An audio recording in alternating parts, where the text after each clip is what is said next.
ते त्या ठिकाणी आज आपण घरून येताना ते पाहिलं पाहिजे. आणि चौथी पद्धती अशी आहे की शिकवता शिकवता शिकलं पाहिजे. आता तुम्ही म्हणाला आम्ही कुठे शिकवतो, परंतु आपल्या वर्गामध्ये बसलेले विद्यार्थी हे समपातळीचे नसतात. एखादं गणित असेल तर आपण पटकन सोडवतो, आपला शेजारचा सोडवत नाही, त्याला काही अडचण असतात. मग जेव्हा आपला अभ्यास पूर्ण होतो त्यावेळेस आपण आपल्या वर्गातल्या इतरांना मदत करणे, म्हणून नवीन शिक्षण पद्धतीमध्ये ज्या गट पद्धती आलेल्या आहेत ती हीच पद्धत आहे अशी की आपल्यातील हुशार विद्यार्थ्यांनी आपल्यापेक्षा कमी येणाऱ्या विद्यार्थ्यांना मार्गदर्शन वर्गात केलं तर याचे दोन फायदे आहेत.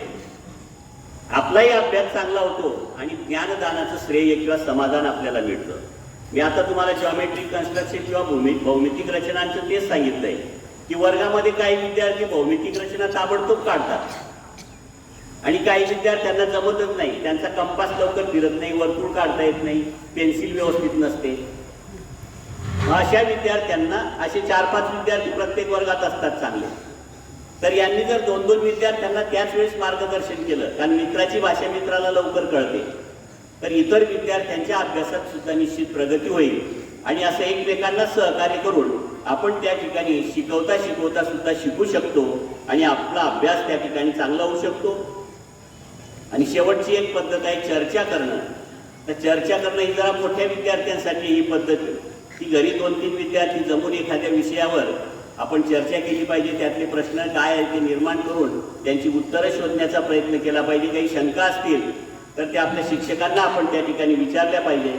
परंतु आज मी जेव्हा गावात येतो बऱ्याच वेळा 2-4 विद्यार्थी बसलेले दिसतात मला ओट्यांवर, परंतु ते वेगळ्याच गोष्टींसाठी बसलेले असतात. प्रत्येकाच्या हातात मोबाईल असतो आणि त्या मोबाईलमध्ये काय संशोधन करत असतात त्यांचं त्यांनाच माहिती. त्याच्याऐवजी हातात पुस्तक घेऊन बसा, तुमची निश्चितच त्या ठिकाणी चांगली प्रगती होईल आणि भविष्यात तुम्ही अतिशय चांगला भारी मोबाईल वापरू शकाल. म्हणून या पद्धतींचा जर आपण वापर केला तर आपल्या अभ्यासामध्ये थोडी थोडी प्रगती होईल. शिक्षक सुद्धा आपल्याला शिकवताना या गोष्टी सांगतच असतात. अभ्यास करणं याचा साधा सरळ अर्थ म्हणजे काय, तर पुन्हा पुन्हा सराव करणे, यालाच आपण रिव्हिजन म्हणतो. ही रिव्हिजन किंवा सराव हेच दुसरं अभ्यासाचं नाव आहे. आणि म्हणून तो अभ्यास आपण सर्वांनी करायला पाहिजे.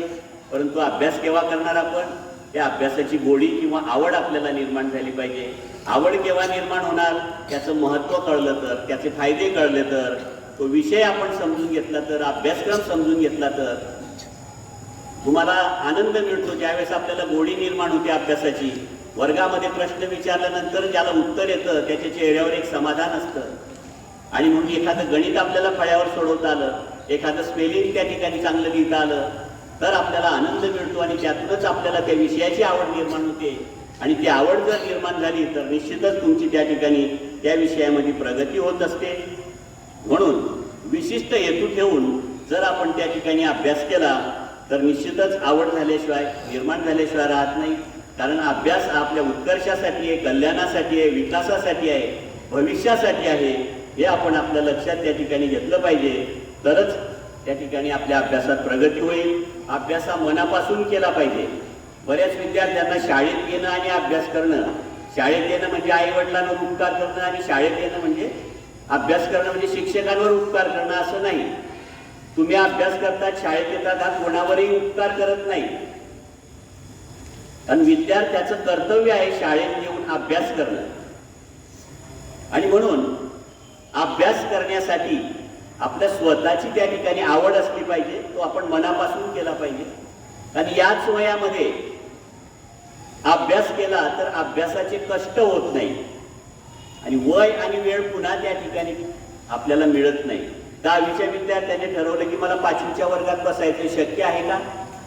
म्हणून वेळ, टाइम इज मोर दॅन मनी, वेळ आणि वय पुन्हा कोणासाठी परत येत नाही, हे आपण त्या ठिकाणी लक्षात घेतलं पाहिजे. आणि म्हणून आताच ही संधी तुम्हाला आहे आणि या वयामध्ये आपण एवढं पाठांतर करू शकतो. आळंदीला एक 9 वर्षाचा मुलगा आहे, त्याच्या पूर्ण ज्ञानेश्वरी पाठ आहे, 9033 ओव्या त्याच्या पाठ आहे.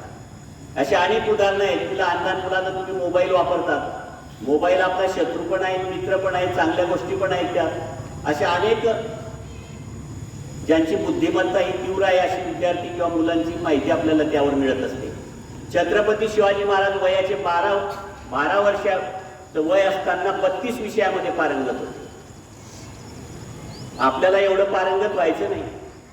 भारतरत्न डॉक्टर बाबासाहेब आंबेडकर यांचंही उदाहरण आपल्याला माहिती आहे की त्यांनी अभ्यासासाठी किती प्रयत्न केले, म्हणून ते भारतरत्न, म्हणून त्यांनी संविधान लिहिलं, म्हणून ते घटना समितीमध्ये होते.